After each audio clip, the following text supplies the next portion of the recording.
Hello, everyone, and welcome back to today's Ag Podcast, put on by the Halderman Companies. I'm Howard Halderman, president of Halderman Farm Management and Halderman Real Estate, and we're just super excited to be joined today by Larry Smith. Larry is one of our longtime area representatives from up in Northwest Indiana, LaPorte specifically, and we're going to be talking today about a pretty special award the state of Indiana gives out to farm operations from across the state. It's called the Hoosier Homestead Award. And the state of Indiana, through the Indiana Economic Development Corporation, started this award a number of years ago. They do it in conjunction with the Indiana State Department of Agriculture. And they give out these awards for farms that have been in the family for 100 years, a centennial farm, 150 years, a sesquicentennial farm, or even 200 years. And you got to think about it, Larry. 200 years, that takes you back to what, 1826, and we were a state in 1816. Right. So that really goes back all the way to the beginning of the state. But they give out these awards, and it's recognition for a family that has had continuous ownership of that property for that time period, 100 years, 150, or 200 years. And you have to be able to document, I think, continuous ownership in the same family lineage, not obviously the same people. And normally it has to be more than 20 acres, so a material farm operation, unless the 20 acres produces more than $1,000 of income in a year. So you could qualify a 15-acre farm if it produces $1,000 of income. So I think the program started in 1976. Okay. So it's been around a long time. And they have awarded over 6,000 farms with at least the 100 or 150 or 200 year awards. So again, a pretty special award. And this is a little special, or close to home anyway, for the Halderman Companies, because a few years ago, the Indiana Economic Development Corporation, then they decided to start the same kind of award for businesses, Indiana businesses that had been in business for 50 years and 100 years. The Halderman Companies have been around 96 years. So this was about 6 years ago that my wife and I went down to the State House and we were presented a 50-year award. Okay.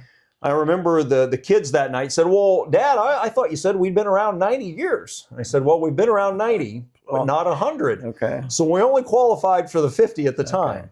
But we'll go back here in 4 or 5 years and receive the 100-year award.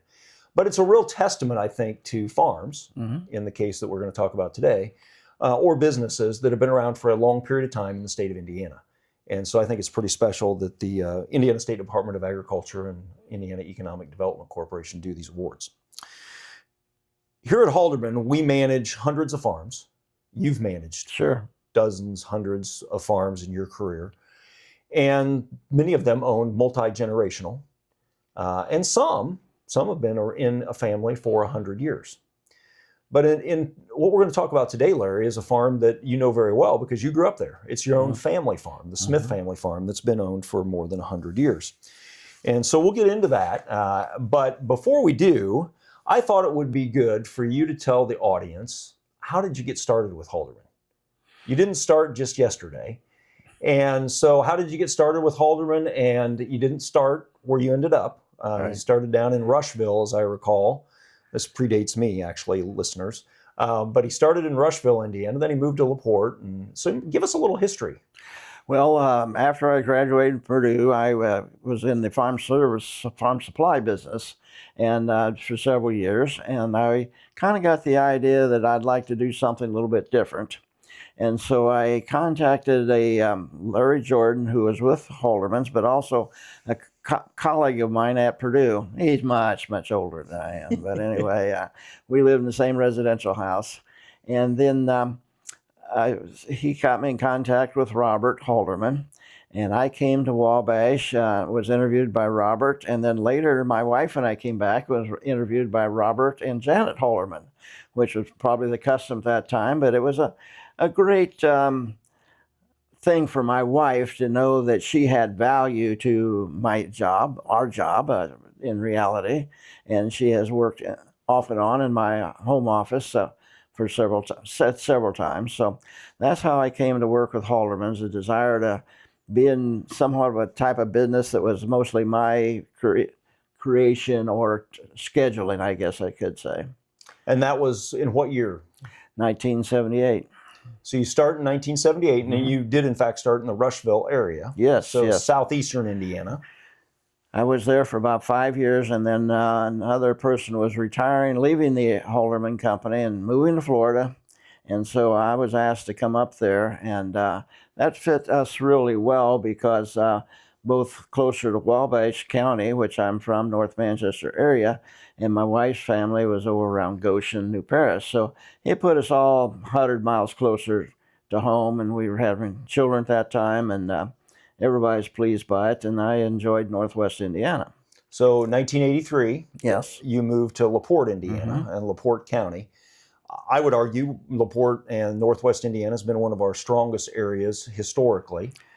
Long time. I remember your dad telling us about some of the farms that I managed at the time, and some of them are still with Halderman, were signed up in the early 40s, late 40s maybe. So, that's almost 80 years of consistent Halderman management on some of those farms.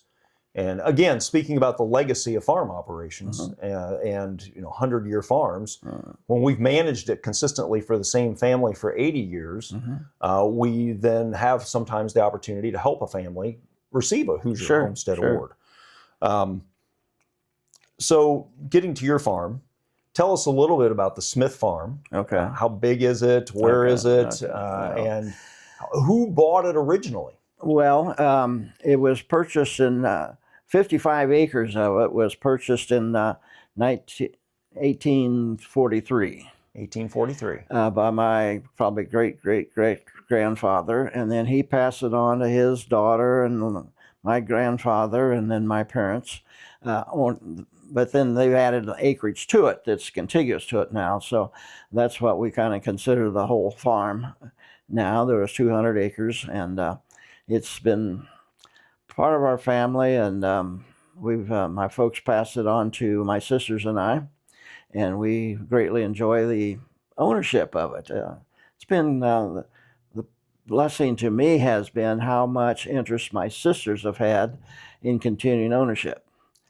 We formed an LLC several years ago so that it could be traded within ourselves if we wanted to, but basically it was agreed that there was probably no need to ever sell it, and we have named the successors, which are children at this point in time, and that's kind of going to be the future of the Smith Farm. We've changed the name from our parents' name to Smith Heritage Farm for the LLC. So Smith Heritage Farms, 200 acres. Yeah.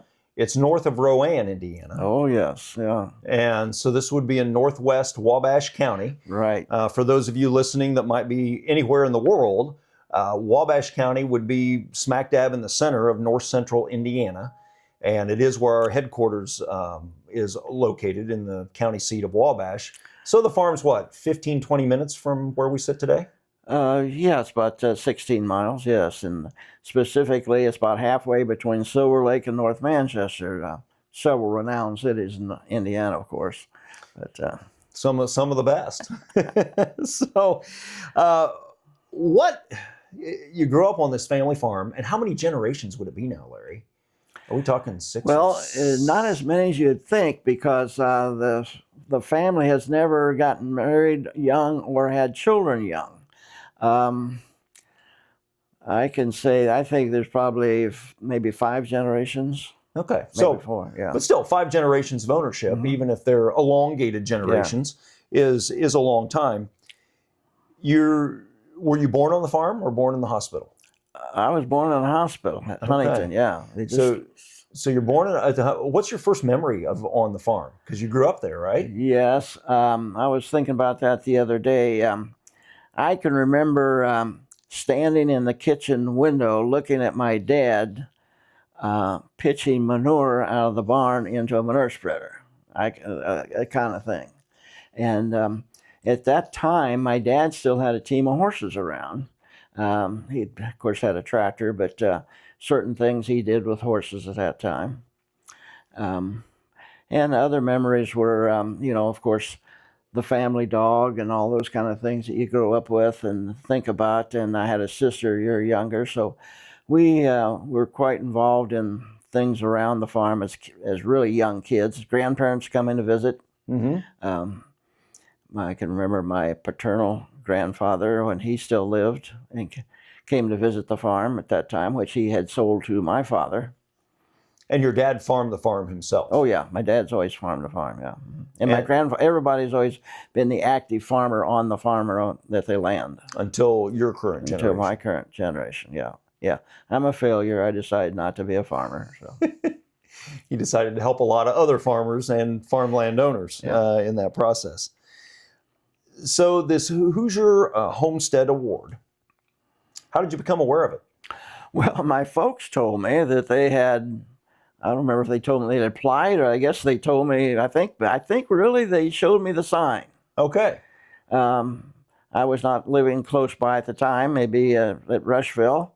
And my father was very proud of it, and he showed me that sign. He says, we're going to put that on the barn.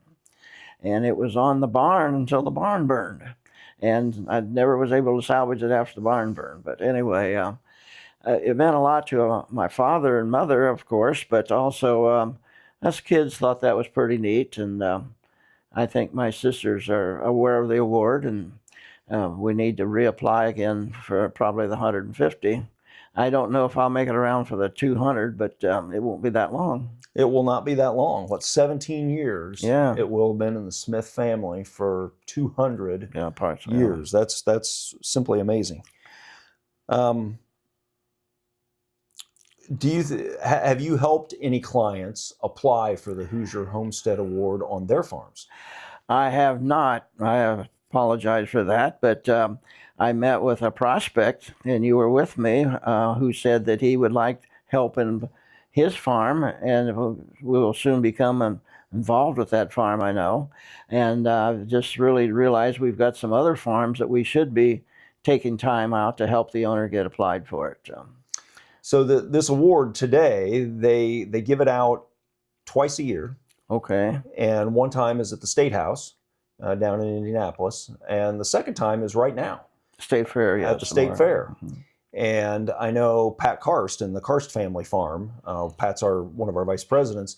He and his family went down a couple of years ago to receive the Hoosier Homestead Award for their farm in Huntington County. And I think the documentation is that proof of ownership. You have to be able to, through deeds and deed records, abstract, show that continual ownership through that whole time period. And in your case, it would have been the 55 acres, probably, that goes back to 1843. And then you would have had that documentation. And it's more than 20 acres, so you wouldn't have to worry about monetary. I guess really is probably additional acreage was also qualified for the... Yeah, probably. Anyway, so but yes, and I went to our local bank safety deposit box to get that abstract today that gave me the exact information, but the bank was closed. We didn't have electricity in LaPorte this morning, so. Yes, we've for those of you that aren't in Indiana, while we're recording this in mid-August, we have been subjected to a jet stream that is bringing us literally a storm about every 4 to 6 hours. Yes. Yeah. And unfortunately, some of them have included a lot of wind. And what Larry's referring to is they had almost a derecho wind event yesterday up in northwest Indiana that knocked some power out. And we've got some other places that flooded roads and you can't get through. And 10 inches of rain at Winnemac. Sure. 8 inches at Newcastle. Just some crazy things for the month of August. It's such a wide area, too. It is. So you've set up the Family Legacy Farm in an LLC. What do you foresee for future generations? Could they sell the farm if they wish, or did you put some restrictions in place? Well, I think that the heirs should have the opportunity to do what's best for them. There would be 8 of them. And you never know if there's a hardship situation or whatever. I think they should have the right to do whatever they need to do, either collectively, but they also can buy sell between themselves too Right. on it too. So I would hope that some of them would want to retain ownership of it, and the farm that we currently own in the LLC could easily be divided. You know, there's an 80 on one side of the road and 120 on the other, and there's some home sites that could be included. And so it's probably in 20 years from now, or 10 maybe, it will be owned by the next generation, and it's up to them to decide what they want to do. So I think this would be great for the listeners to, as you think about farmland ownership, your parents owned it as husband and wife. Yes. And they pass it on to their 3 children. Yes. And the 3 of you have set up a family LLC. Yes. Which I think, and this is just Howard's opinion, but I think that's a great way to do it. You have a buy-sell agreement in the LLC, which allows the 3 of you, or in the future, these 8 heirs, to buy and sell amongst themselves. And you have kind of some rules around how that can be done. Yeah. And I think that really helps facilitate that long-term ownership in the family. And if you have somebody that wants out for whatever reason, they can get out. And there's a mechanism by which they can do that. And there are those times that we see farmland ownership where it's not that easy. And we get called in to help mediate sometimes these relationships where maybe it's 3 people that own it as tenants in common. And the only way you can do anything is if all 3 agree. Yeah. And so I think the LLC, you have a manager of the LLC. I think we do have, yeah. Is that you, or is that yeah, currently is me, yeah. Currently it's you. Can the manager do things for the farm without the approval of all 3 owners at this point? Well, yes, I'm going to say we can from the standpoint of a lease. We have a farm operator, neighbor. That's kind of interesting too. I have a neighbor, and I'm not going to reveal his age, but my dad started leasing some of the fields to him, and then says, well, use my tractor. Your tractor's not big enough, type thing. And that person's been farming our farm and his family since the kid was probably 18 years old, and I know he's 60 by now. So that's been kind of part of our legacy too, is kept the same operator. And when you say, what can I do as manager?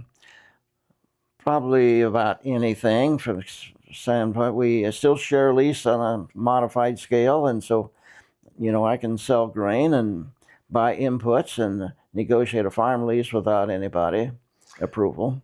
But you probably would not choose to borrow money or sell a portion of the farm unless you had all 3 in agreement. Oh, I'd have to have all 3 in agreement, yes. Yeah.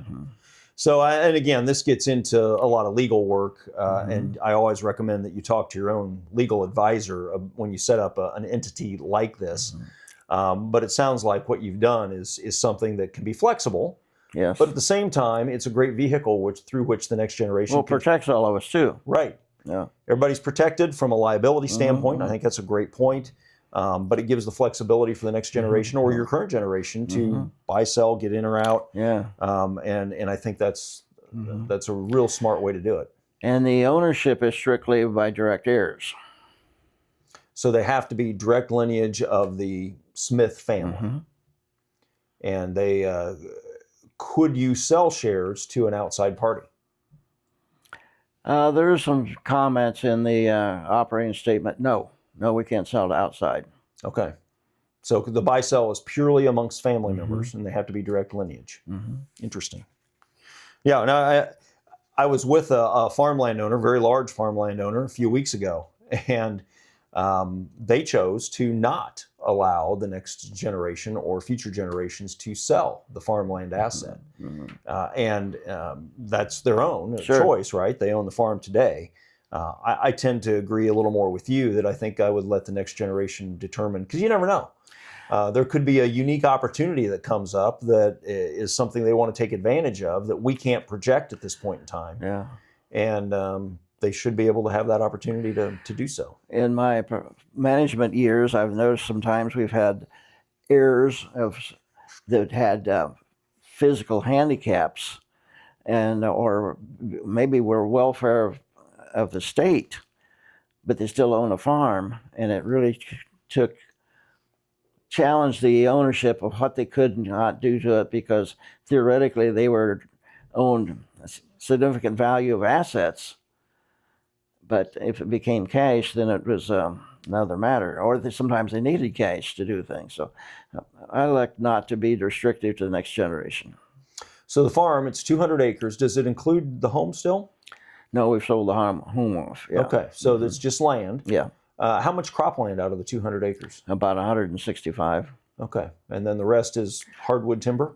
So, yes, there's a couple of woods on it, and it's been managed as carefully as possible, too. It's amazing how my parents and grandparents used to harvest maple syrup off of it. And then, but theoretically, that ruined the value of the maple trees. From a hardwood timber standpoint, Yes, right? Because you're tapping into the wood itself. So we recently had a family reunion at the farm, and we took a wagon ride down through the woods and everything. One of the things maybe you want to share a little bit later is that I think that people who would like to see the farm transferred to the next generation need to sell the next generation on the idea that the farm not only has been a good investment, but something to have pride in, to hold on to. I would say that the 8 upcoming heirs of the farm probably think more of the woods than they do the rest of the land, because they've been through it. And it's kind of a neat deal, I think, on a tractor-drawn wagon. So it'll be interesting how that all shakes out, but it's important that the next generation learn to appreciate the farm, not only for income and investment, but just the pride of family ownership. And Larry, I think that's a great point. How many times we've been involved in managing a farm, and we deal with the decision-making generation most of the time. I've always encouraged, and I remember we had one family, we had to rent a bus to come out and look at the farm, because I think there were 17 family members that owned some share of the farm. And I think that's extremely valuable when you start to involve that next generation, so that, again, they can learn and respect the family heritage and what that asset has meant to their family. In many cases, it was what provided food for the family many generations ago. Sure. And so I think having that knowledge and awareness and touching and feeling it really brings about the goal of keeping the farm in the family for a long term from a sentimental standpoint, beyond just the good asset that it is. Have you done any kind of return calculations, what the farm has generated for the Smith family recently? Not in percentage, no. The thing that I think has been unique, as any farm would be, the incomes have, the dollars of return and dividends have increased substantially since our ownership of it. And due to the manager, I'm sure. Well, yeah. And but I have 2 sisters, and their comment is, "Oh, this year that's more than last year," type thing. And then, or they may say, "Oh, what'd you do wrong, Larry? It's a little bit less this year." So it's created interest in them and the income, and no demands. Fortunately, no demands. So that's the thing that I think is important, that people can stand the ups and downs, or most farms are cash rented now, but we distribute all dividends, or all profits are distributed. We have no reinvest in anything on the farm at this point in time. Tile and those kinds of decisions have been made and upgraded. So you've completely drained the farm appropriately. So some farms might be acquired by a family, or the next generation inherits, and maybe they desire to do additional drainage or irrigation, or it depends on the situation and where the farm is. And those are all decisions that can be made by the family within the family. Yeah. So that gets a little bit to where, do you foresee anything in the future that would be different than corn and soybeans and timber that you're doing today? Probably not. We're not in the data center capital of the world down there like we are at LaPorte, number one. And two is we're, say, 6-7 miles from the nearest towns of North Manchester and Silver Lake. I don't see much development coming that far in our direction. So we're probably going to remain where they are. I don't really see any residential development occurring. Though, you want to sell 2 acres off of a property, there's somebody willing to buy it. Oh, yeah, certainly you could. And, the challenge would be, can you get that much out of a home site as a premium to farmland value? That's a little harder to do sometimes today. But you're right. So Wabash County does not have enough power to have data center interest. Right. In fact, I was talking to our Grow Wabash County director or executive director today, CEO, and she said, yeah, we do not have the power. We've not had an inquiry from a data center provider yet. So it is something that who knows what could happen in the future. But you're right. Where your farm's located, it's going to remain an agricultural use property for a long period of time. Yeah.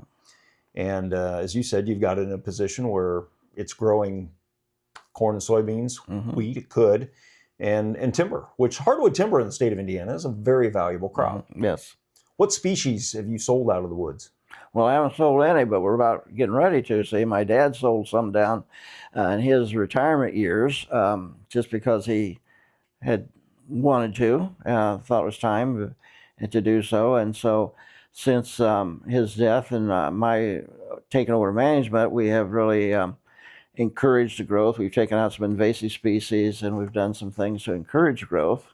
And I walked through the woods this spring, and I just couldn't believe how much trees have grown, how straight they are, young trees, 8-10 inches diameter, how much that's happened. And I sent pictures out to the family members. I said, this is your next dividend 10 years from now. We're still 10 years from any timber sales. Those type of things create interest of people wanting to maintain an ownership, not saying that every family has equal desire to maintain the ownership. We probably do. Yeah, and you've got a legacy that goes back almost 200 years at this point. You'd round up to 200.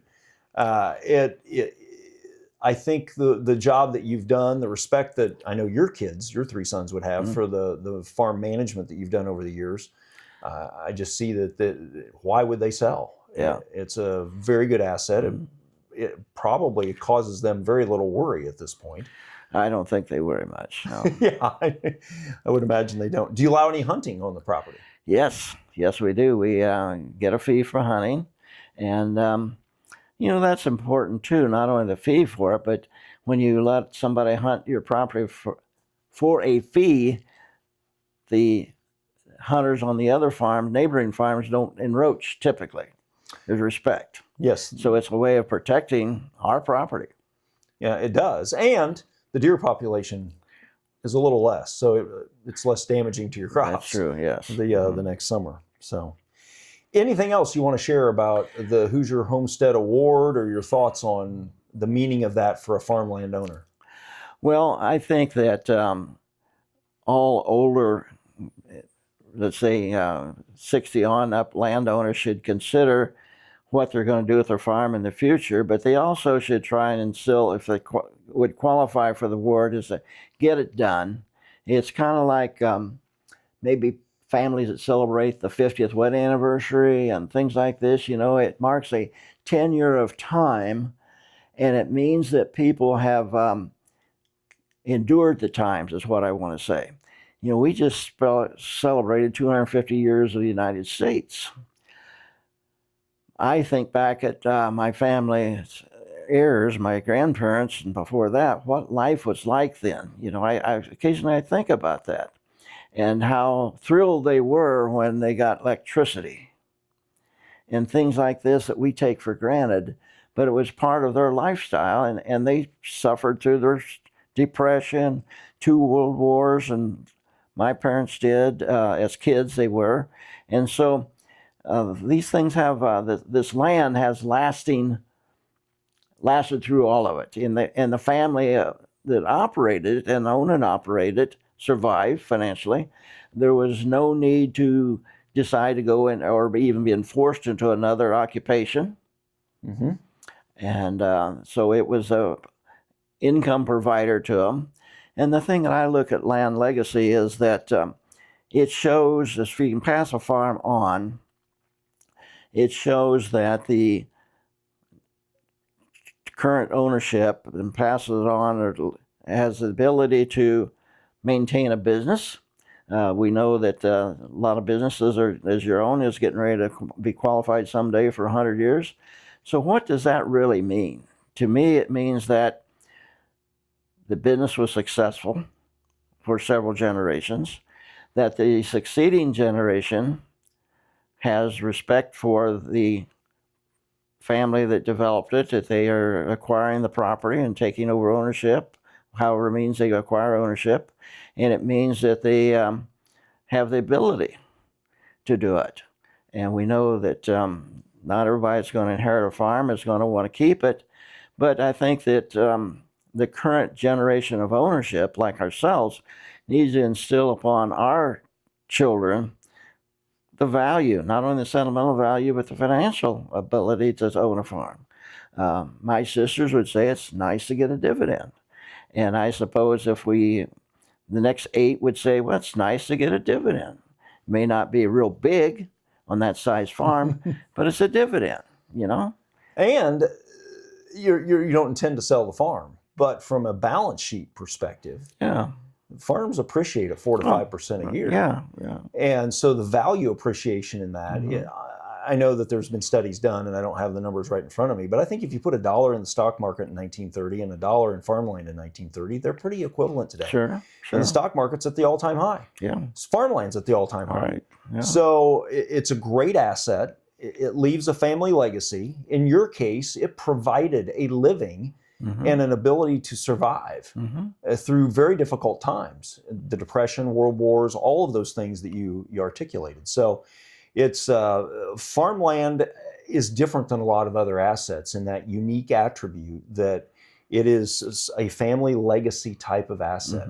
And so many other real estate assets don't have that, or you don't have quite the sentimental attachment. Right. And I think sometimes that's hard for people who aren't involved in agriculture to understand. Yeah. So the Indiana Centennial Award is given gives recognition to that family, and as heirs, gives them something to really think about. My family did this. My family survived, and while the heirs may be farmers, they still maintain the business, or if they're not farming as still ownership of it, they realize how that investment came about. Yeah, I think you said it well when you talked about the United States celebrating 250 years.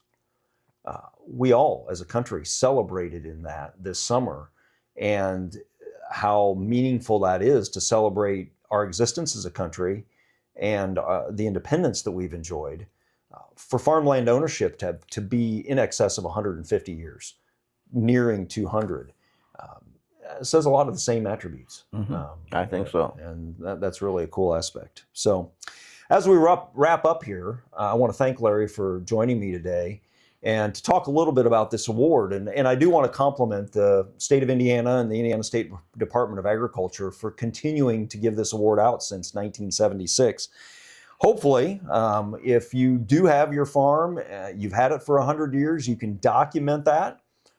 Feel free to reach out to us. We'd be glad to help you navigate that process of getting your farm recognized as a Hoosier Homestead Award winner. And if you have any questions about it, contact the main office here at Halderman or reach out to your local area representative.